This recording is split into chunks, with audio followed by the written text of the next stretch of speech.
G'day Spurs fans, Paul Hotspur hippie here, the only psychedelic soccer show on the internet. And the Premier League clubs have voted, and they have voted 19-1 in favour of keeping VAR. And I've said on a few of my videos that I knew this would happen. I wasn't expecting maybe 19-1, but I knew that the response would be, I predicted either a 5 or a 10-point plan of corporate bullshit from the Premier League, and what in fact we got was a 6-point plan, so a little bit in between. I don't know, man. I'm gonna have a whinge about this. It's not strictly football, but who are these people? Who are these people, these corporate people that have just come and dominated and taken over our lives?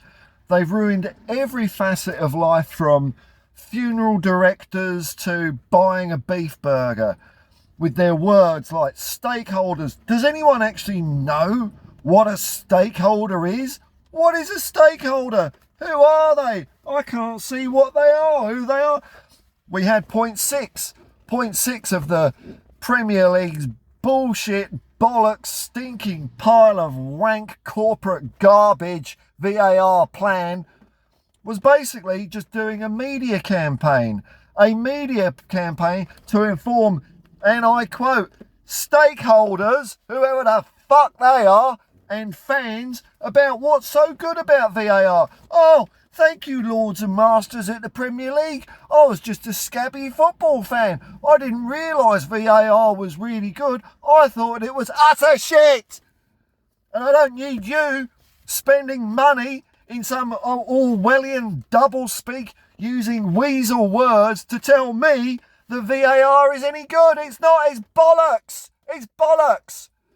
And other points of the plan. Oh, we're going to strengthen training to have, did they say world's best practice? Something in there.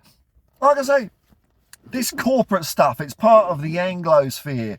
UK, Britain, Westminster exported whatever it was, the Angloid brain, to the rest of the world. It ruminated and was fertilized in America, and they changed into this all corporate stuff where everything about corporate life is just another layer of managers, another layer of control, and all they want to do is take a bigger piece of the pie and make your life absolute shit, because they just seek control.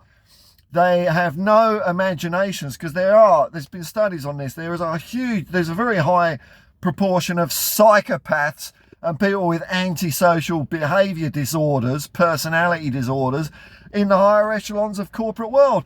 And one thing that a psychopath doesn't like is grey area. They operate in black and white thinking. It's either evil or it's good. You're either with me or against me. They say things like loyalty and stuff like that. And that's why these clowns that have come into the game through, whether it's some twat like Simon Jordan on Talk Sport, or all the bloody owners of clubs these days, they can't understand nuance, grey area. It's like, well, if it's a referee's decision, it must be always right. It must be perfect. My black and white psychopathic brain, oh, damn, I know what I'm going to do to recover. I'm going to write some more fucking KPIs just to make people's lives hells. So you sat there behind a computer with a blinking cursor on a spreadsheet all day, making shit up,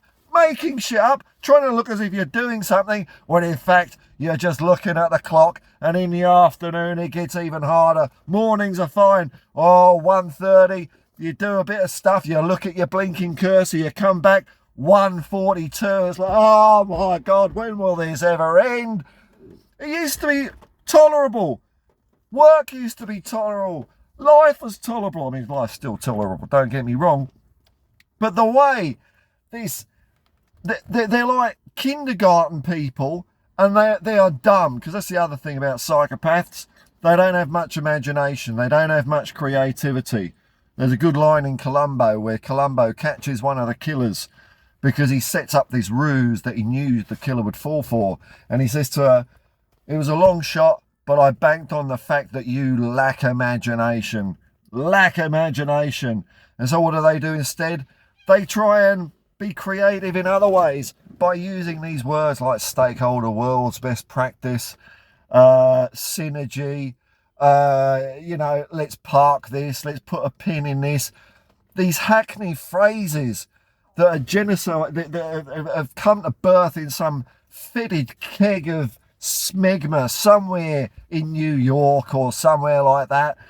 It's just a pretense. It's like people trying to sound clever, trying to sound mature by saying nothing. And everyone sits there. I bet everyone was sitting there in the Premier League VAR meeting, nodding their heads at the presentation, the PowerPoint presentation. Oh, we got our 6-point plan here, stakeholders, VAR, fan engagement.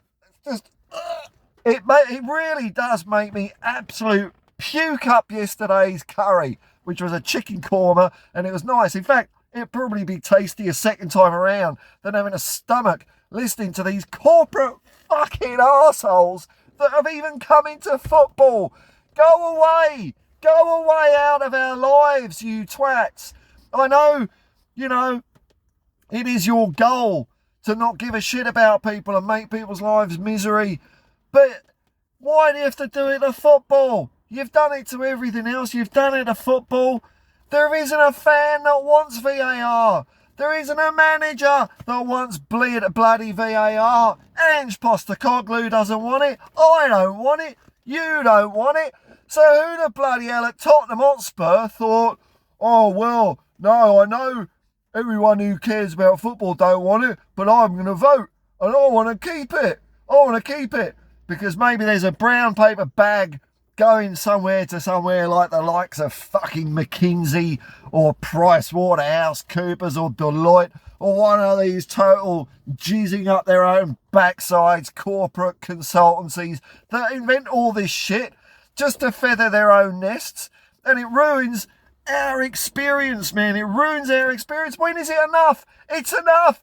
Dostoye, strike. When are the people going to rise up and tell them to shove their KPIs up their stakeholders' peepholes and leave us the fuck alone? Until next time, peace and love, man. There's not much peace in my car this morning because I'm sick of this shit.